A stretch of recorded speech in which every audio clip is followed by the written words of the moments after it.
तो रामलला के दर्शन करने के बाद यानी वहां पर हाथ जोड़ने के बाद हमारे साथ केंद्रीय मंत्री पीयूष गोयल हैं।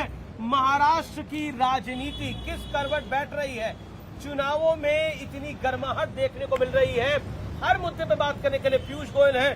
पीयूष जी, अभिनंदन है आपका।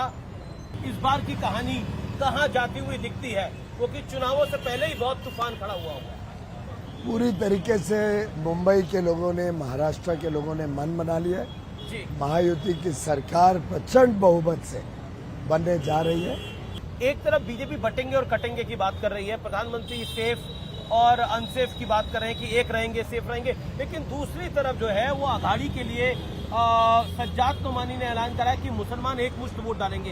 हम 140 करोड़ लोगों को एक होने का आह्वान करते हैं। योगी कहते हैं बटेंगे कटेंगे।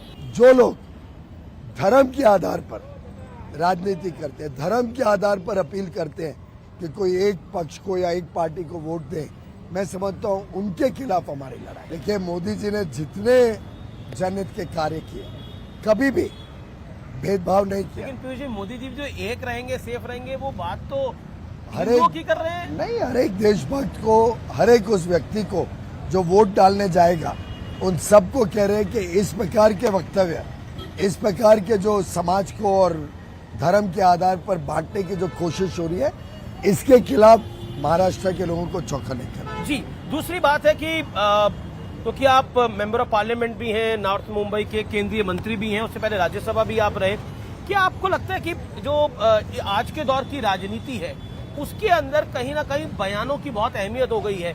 जब एक तरफ से बयान आता है उद्धव ठाकरे का कि एजेंसीज जो हैं वो हमें परेशान करने की कोशिश कर रही है, उनका बैक चेक हो गया है, एक नैरेटिव बन रहा है और उनके प्रवक्ता ने बोला, मेरे कार्यक्रम में बोला कि जो इलेक्शन कमिश्नर हैं वो बीजेपी के अनुसार काम कर रहे हैं। Election commissioner Rajiv Kumar. अमित जी, आप तो बड़े अनुभवी पत्रकार हैं जी। आप भली बात ही जानते हैं कि हर चुनाव में हर एक जो अलग अलग प्रकार से ट्रैवल कर रहा होता है या प्रेस की गाड़ी सड़क पे भी कोई जा रहा होता है, मैं तो अपने घर रात को लौटता हूँ तो पुलिस वाले चेक करते हैं गाड़ी।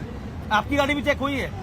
मेरी गाड़ी भी हुई है, मेरा प्लेन भी हुआ है। तो ये एक बेबुनियाद छोटे से मुद्दा जो उनका कानूनी दायित्व है निभा रहे हैं, उसके ऊपर जब उद्धव ठाकरे जी को आ जाना पड़ता है, उन्होंने बोला कि और उसपे सिंपैथी क्रिएट करने की कोशिश कि मेरा क्यों बैग चेक हुआ, जैसे को ये एक विशेष क्लास है या क्योंकि वो एक ठाकरे है या एक पक्ष के नेता है उसके कारण उनको कोई इम्यूनिटी है।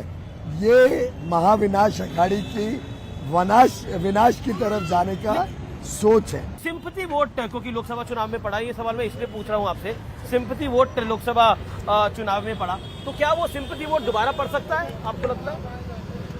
मुझे लगता है कि झूठ और फरेब के आधार पर आप एक बार लोगों को गुमराह कर सकते हो, बार बार झूठ को आप इस्तेमाल करो तो लोग उल्टे रिएक्शन में आपसे और नाराज होते हैं। जी,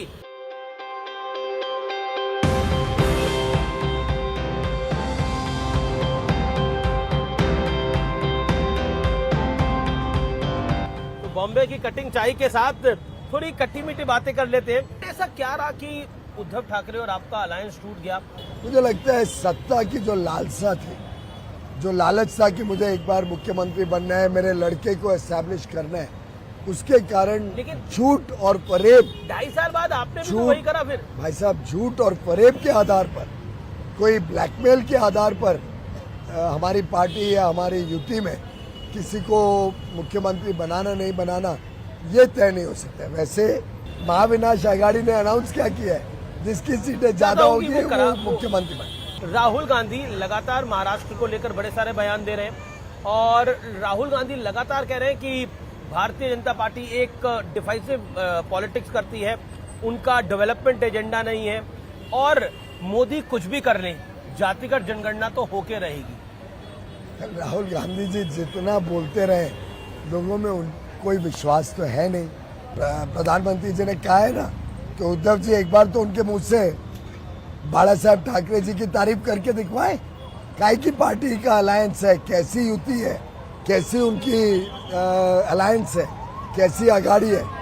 अगर आइडियोलॉजिकल कुछ बोरिंग ही नहीं, या सिर्फ एक मैरिज ऑफ कन्वीनियंस, सत्ता के लोभ में, lust of power is the only defining feature of this. आखिरी राउंड में मैं 3 नेताओं के नाम लूंगा और आपकी प्रतिक्रिया उसके ऊपर।